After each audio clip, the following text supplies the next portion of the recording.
Just measured all the spark plugs. Those are the old ones, obviously those are the new. They're exactly the same, so the gap that Honda recommends for the Interceptor is 0.8 to 0.9 millimeters or 0.031 to 0.035 inches. So all of them, or the old ones, all the new ones, are 0.035, which is well within the spec. And those are NGK brand, so very happy how they have all the gaps equal across the board. Well, saga continues.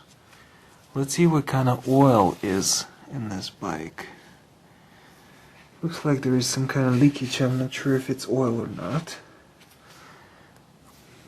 There's some kind of chemical.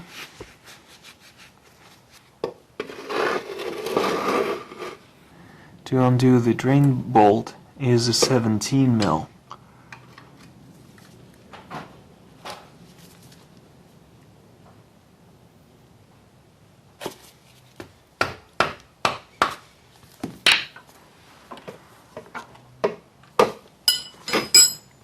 Let's see how dirty and terrible this is.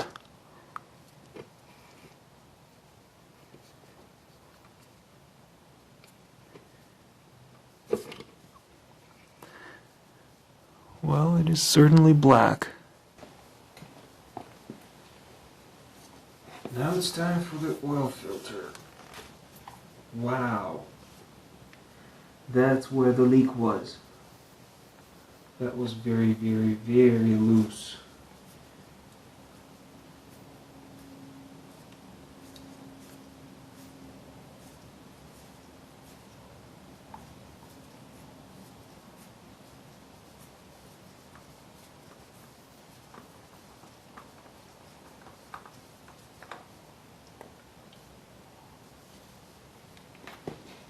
So far, so good as far as the design goes of this motorcycle, because no oil spilled on the exhaust. So whenever I get to change the oil, I'll be using 10W40 for this motorcycle. I will have to check how much it takes in. I haven't gotten to that point yet because I will be changing oil tomorrow. It looks actually very terrible. I'm not sure what's in there. It doesn't smell like oil. I will have to investigate if the coolant got in there. If it did, I have an issue to resolve. If not, and then I change the oil, it will run correctly. Actually, the same oil I used on the Magna 700C. You can check that video out too.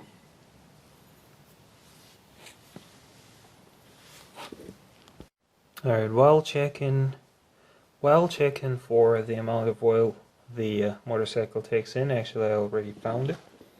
It's on the bottom here, page 55, just in case if you have that manual. It says oil and filter change 2.5 liters or 2.6 quarts. That's exactly what I have in those two. So I'll use those two. Those are like a whatever remained after service of previous motorcycles. But here's the funny thing, what I found. You see the service intervals here written up, what needs to be changed or checked. Replace spark plugs every 6,400 kilometers or 4,400 miles. Wow, that's very much like every season for someone who rides nearly 5,000 miles. I know spark plugs don't cost much, but I think that's a bit too much. Also, as you can tell, it says every 6,400 kilometers miles, right? Kilometers miles. So those are equivalents, just so you know. Kilometers miles, miles kilometers, which is fine. It's just reversed every 4 years, but here's what I found. It's like a typo. Every 1,000 kilometers or 600 kilometers. We all know the conversion. It's 0.6, which means that's the kilometers, those are miles. It's just one hilarious thing to point out in this manual. Here's a bit more of important information. The idle speed of the engine is 1300 plus or minus 100, so it should be in between 1200 and 1400 RPM, which is acceptable. Also, here's just the oil capacities in the front forks for the Magna and Interceptor. You can pause the video just in case if you have this bike and you're ready to schedule a service for it. And also, I'll be changing the chain. By the looks of it, the chain is new. The indicator, see, it lines up perfectly with the end of the fork here. It says new. However, the bike has been sitting for a very long time, so the chain is rusted. I don't want to do anything with it, so I'll be using the chain that I actually prepared. For my CB750C. It's a 530 type. I think this is like a 120 link, so I'll have to reduce it. I don't remember how many links there are in this. Actually, I do now. It says drive chain replacement numbers. That's the type. And those are the links 108. So I'll do exactly that. I'll have to chip off 12 links from that and connect it. So we'll do exactly that right now. This is how a normal chain breaker looks like. That's the chain breaker kit. You have all the anvils. There are those pins depending on what size you're using, the chain size you're using. There's the breaker itself. Those are the handles. That's the spinning one, and that's the handle for you. So that's actually a lever. This is what it says, chain press, or the breaker. The brand is a Moto. I don't remember if I used that one. I used some type of breaker before. I left it with my brother, and then now I need one. So I bought it a long time ago now. But we'll use that to break the old chain and to shorten the new chain. First thing first, it's easier to locate the link that was like a disconnecting link. Let's see if I can locate it on this chain.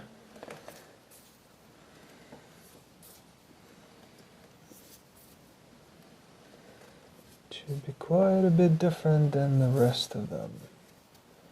If I'm not gonna locate them, then I'm gonna break the chain wherever I want.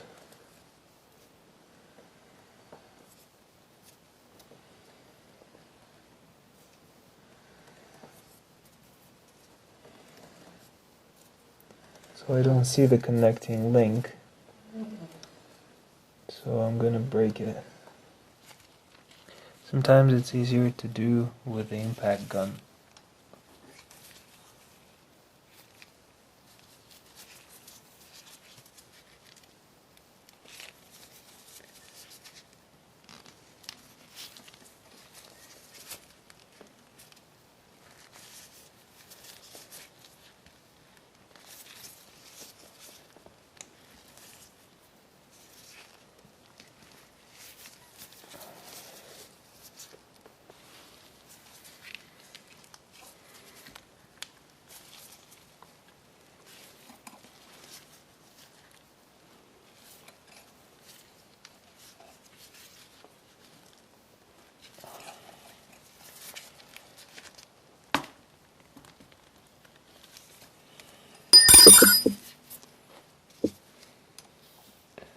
Let's see how far I've come.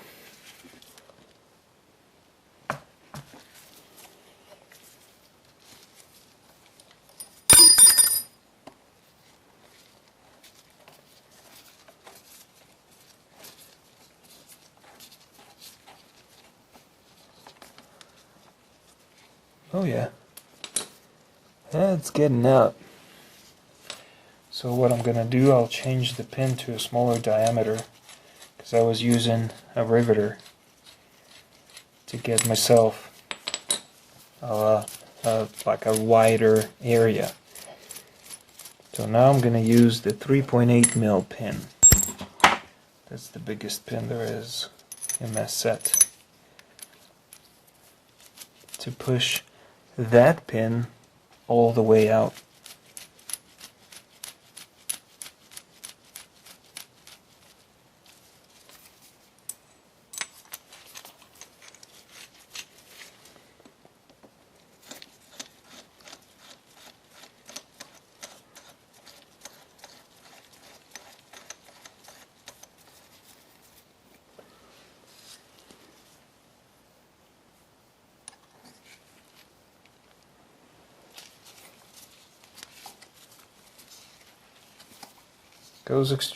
If you're doing everything correctly, it goes very smoothly and easily. Even though this chain has been sitting on this bike, it actually rusted in a few spots. It's been sitting on the bike for 9 years, give or take. I'm not sure if the bike was moving.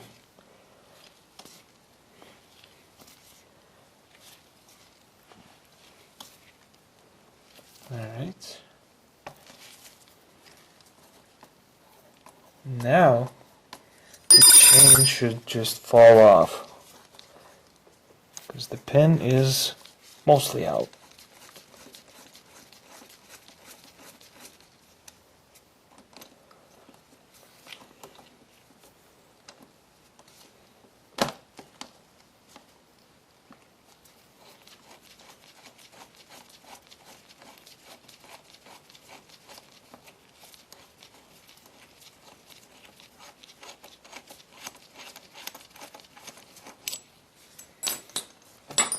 Here it is.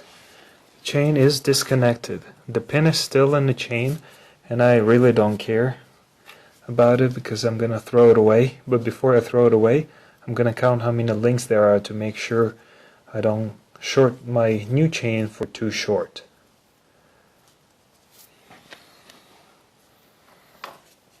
And since the bike is in neutral, I can just pull the chain out. There's actually one trick that I've learned.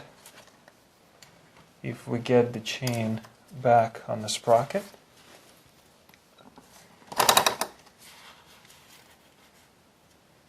let's see if I can do it.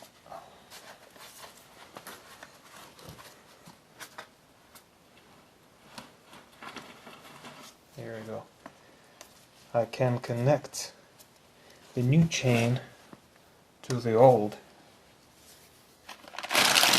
and pull it through, which that's exactly what I'm gonna do, because I don't want to undo the chain cover where this is where the clutch cylinder is.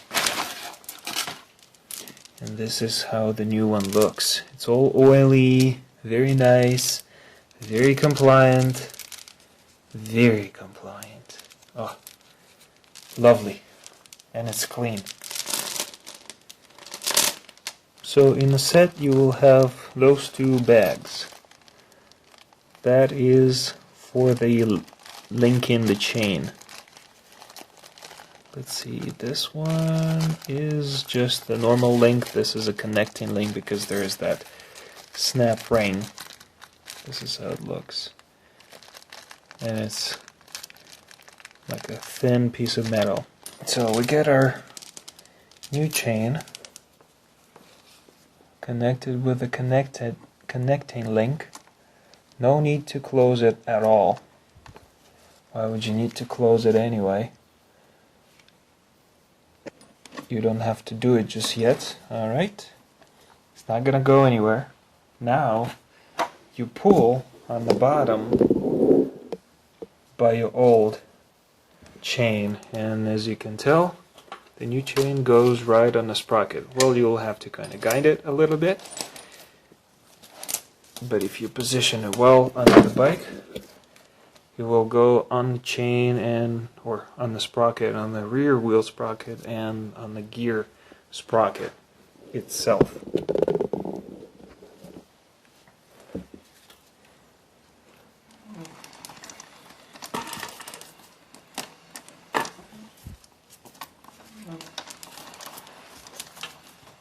And here it is. Let's see. I have to undo that mess. There we go. And what do you see on the bottom? What do you see on the bottom? You see on the bottom, it's very hard to control that little mount, is our new chain. With the connecting link, you can just unhook the old chain. That stuff goes to garbage. I'm just gonna pull it in a nice round shape so that when I toss it, it doesn't take too much space in my garbage, because my garbage is very small, my garbage bin. Here it is. The old chain is out. And the new chain is almost in. So before you actually toss it, as I said, make sure to count the links. It might take a little while, but make sure you count it just in case. So I just counted. So this is how I count, okay? If it starts with the outer link and ends in the inner link, with the inner link, it means you get an even number of links. Meaning, you can count the outer links, which is in this case 54. It means there are 54 inner links too. So it means the length of the chain is 108 links total. Also, if you notice, it has those O-rings. It means this chain is an O-ring chain. Whereas the chain that I put right now, it doesn't have any O-rings. It means you will have to sometimes more lubricate it once in a while. O-ring chains are common, but you really must use them on the dirt bikes. That's a must. Whereas the chain with no O-rings in there is just metal on metal. It's not gonna go bad, trust me. You just have to lubricate it once in a while. No such chain should go on the dirt bike, because there's dirt gets in the chain, gets jumped up and gummed up, and that's it. You just lose the chain very, very quickly. So use no O-ring chain on the road motorcycles only. Now, I know that this chain is on 120 links. I have to count, what is it? 12 links out. Let's see, 1, 2, 3, 4, 5, 6, 7, 8, 9, 10, 11, 12. So those guys right here must go. It means whenever the outer link comes out, you're stuck with the inner link, right? And this is what you got on the other side. That is the outer link, and they connect between each other just fine. You got the other side of the link here and the clip, that connecting clip here. Alright, so this is where we have to break it. So I get my tool ready. So it's exactly the same process here on the new chain. Align it with the back of the pin that you're going to remove. Align your pin in the front and begin, whenever you don't lose that torque thing, and begin pushing this thing out of its place.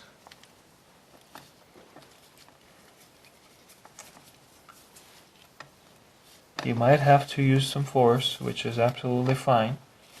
Here you go. The pin is getting out. Since it's the new chain, it goes smoother.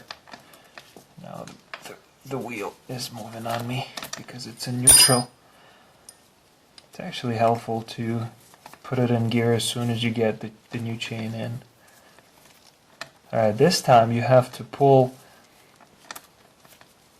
the pin that was in the chain completely, because you don't need anything in that slot. You'll be putting your new link in this place. So that pin must fall out. Here it is. It's in my hands. That pin, you can probably throw it away. I'll probably keep it. If you... Now you won't be able to extend it, because those tabs, they're not tabs, but those expanded parts of that pin, they've been broken off. So which means this chain only goes on one bike. Now we can unscrew this chain breaker tool, put it in a box, I guess, and that would be it. And you have a little accessory here. You can connect it, put it on your on the wrist or something, or in the ankle if you feel too crazy. So this is how many links we removed. 6 plus 6 inner ones. So 6 outer ones, 6 inner ones. It means I've removed 12 links. Further connect the chain, you have to bring the whole wheel to the front. To do that, there is that 22mm nut here. You have to slightly loosen it, and now you can undo this 12mm nut and bring the wheel using this bolt.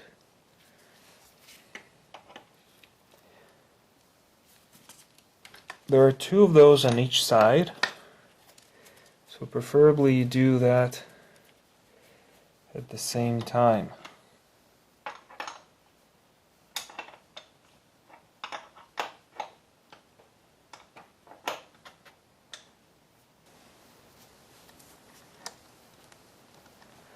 Alright, connect that.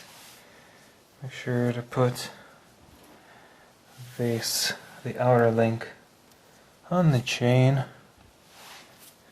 So you don't even see what I'm doing.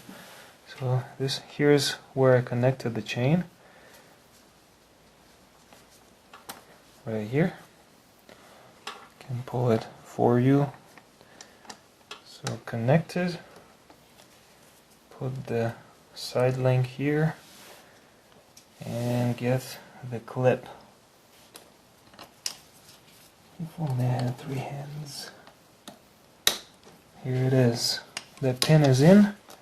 It's not gonna go anywhere. Now it's time to tighten up the wheel so that the chain has no slack, or it has only 1 inch of slack.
about an inch of travel.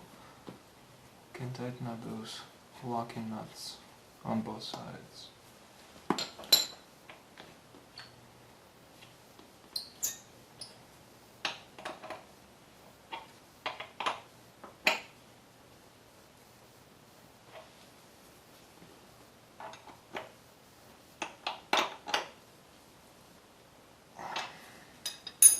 Tighten up the 22 mil.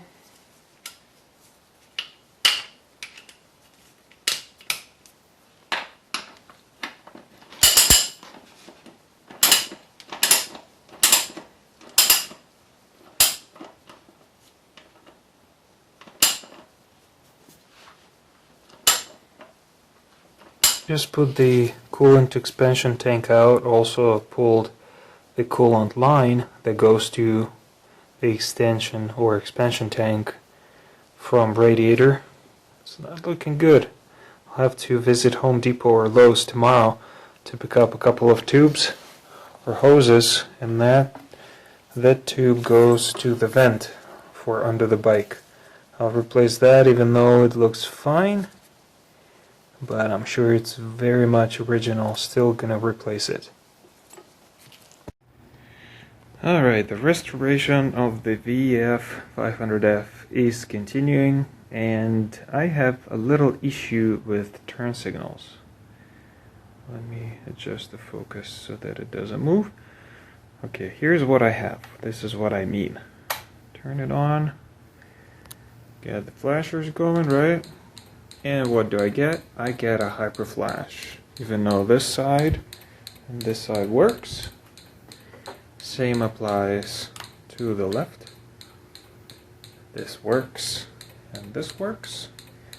I'm assuming that is the turn signal relay. I'll try to switch it to the Chinese one. I found one at Amazon. It's a 3-plug. There it is. There it is. There's a 3-plug switch relay. It's round. It's not Honda, unfortunately. I couldn't find one from Honda. And this guy will have to go. So it's very easy to undo. This guy,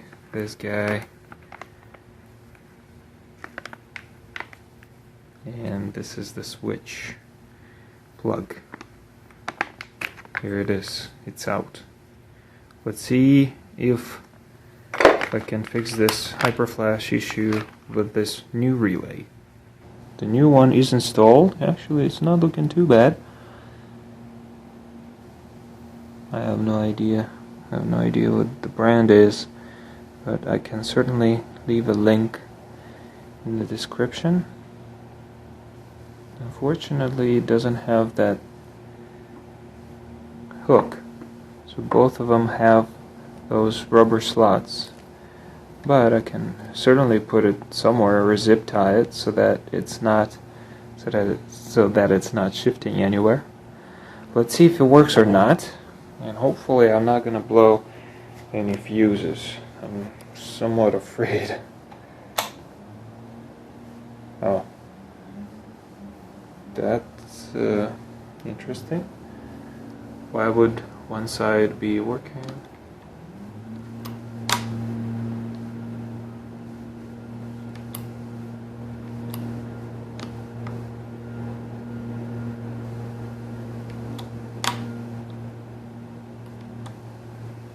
Not working whatsoever at all. So this guy will have to be returned.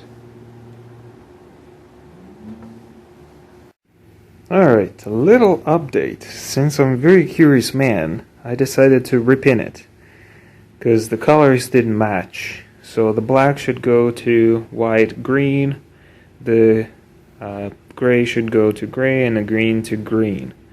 And this is the result.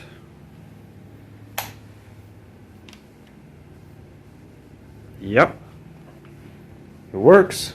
However, it's not clicking. Really, I don't care if it's clicking or not. And the left side is working as well. Yep, everything works. So now I have to put that little, where's that plastic piece? That guy back on the prongs on those pins and just plug it in and leave it. So everything is very, very, very good. Everything works. After all routing here, everything looks very tidy. It's not going anywhere because it's sitting against that rubber piece that used to hold the old one. Here's the old one, just in case you need to replace it, and if you're able to find it, you can pause the video. So now, it's sitting flush. And yes, I absolutely love that my blinkers work properly.